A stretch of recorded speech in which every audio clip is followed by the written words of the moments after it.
Hello, my name is Justin Courtney, and this is my presentation on the case file for Brown versus the Board of Education, Topeka, Kansas, 1951 through 1954, for legal environments of business, spring 2021. Welcome. As we go through this case file, I will be speaking about the case for Brown, Oliver Brown, pastor in Topeka, Kansas, who filed a case in regards to his daughter's education when he tried to register his daughter in an all-white school. The school that he spoke of registering his daughter for was close to his home, and she was able to walk a distance that was not out of reach for a child of her age. Instead, they were denied. The Board of Education said that since she was of African American descent, she was not able to attend the all white school. And this is why the Brown case was originally filed. The case was filed in an ordinance by the NAACP, who had been fighting the rights for integrated education systems throughout the South and many other states.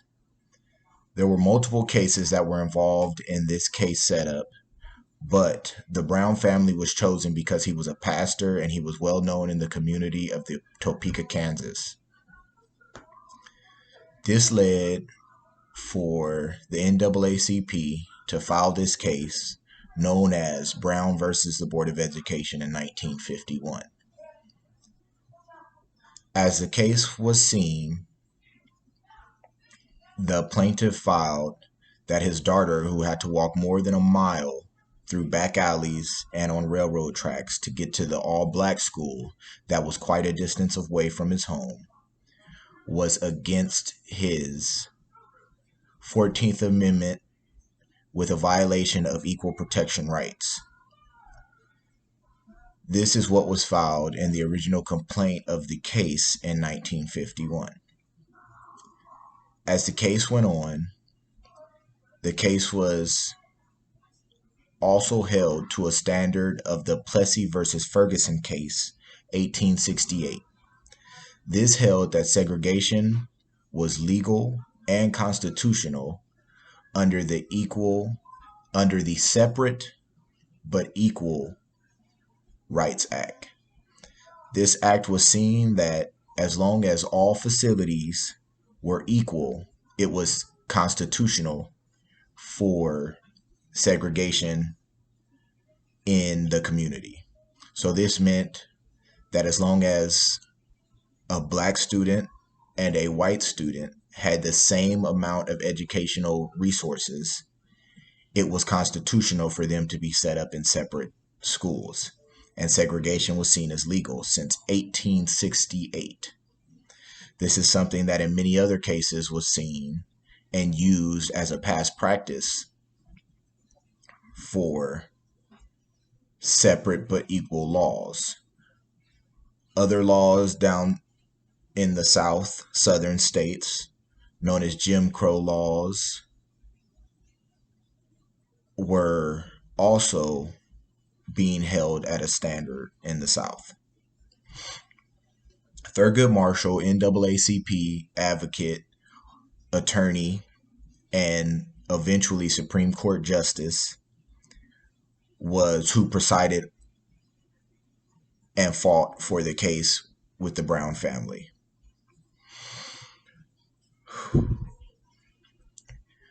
The case was seen by the Supreme Court Justice Earl Warren in 1954, who prior to that was a California governor for 2 terms and had also been known in many other cases throughout his career. The Brown versus the Board of Education was also seen as one of the largely impactful cases in the civil rights movement in the 1950s that led to a lot of other changes throughout Black history and through civil rights. This case is seen as a human rights and civil rights case. When the case was first seen in 1953 in front of Supreme Court Justice Earl Warren, the case was already a new standard. The argument for the violation of the 14th Amendment was heard twice, once in 1953 and also in 1954.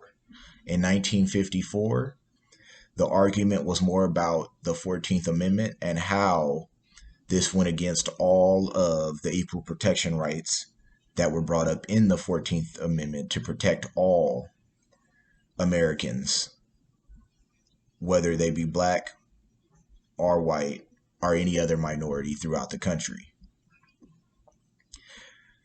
When Earl Warren saw the case, he made a statement that is now seen and remembered throughout the education program. In the field of public education, the doctrine separate but equal has no place. And as he stated this comment, he spoke and understood that no matter the facilities being equal or any other type of standard that they tried to use in the Plessy versus Ferguson case, to have an equal opportunity as far as education is concerned, it was not right and unconstitutional to separate minority students and white students of the time. When the case was seen in 1954 and the decision was made that Plessy versus Ferguson, as well as the Topeka, Kansas case, Brown versus the Board of Education, we see that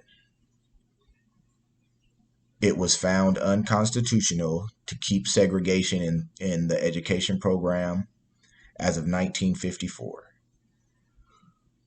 When the case was heard, no changes were made originally. This case was also seen in a second case by the same court, which was known as the Warren Court, by Earl Warren. In 1955, Brown 2, which was the second case involving the same situation and the same plaintiffs, where the integration of education programs in the South and many other states was left to the states with a very vague reason and standard for how it should be done that was with all deliberate speed. Many states in the South use this vague reasoning as something to keep segregation going in many states.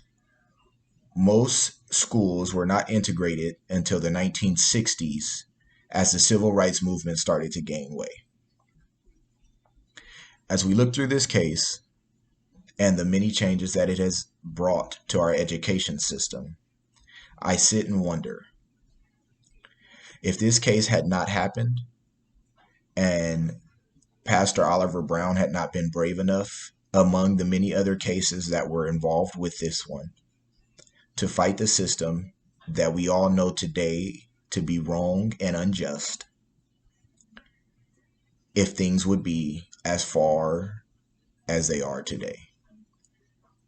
We see now that we are still fighting many education problems between minority students and white students with privilege, along with what is considered equal in the education system and what minorities have or do not have in regards to equal education. The Brown versus Board of Education case changed many things in the civil rights movement as well as the education system in the U.S.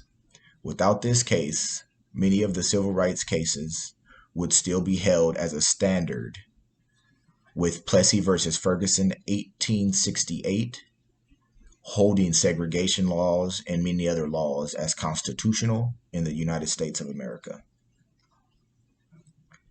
As we learn and continue to deal with unequal education between minorities and other races, we learn that we still have a long way to go, and I'm sure many other cases will be heard and seen throughout history.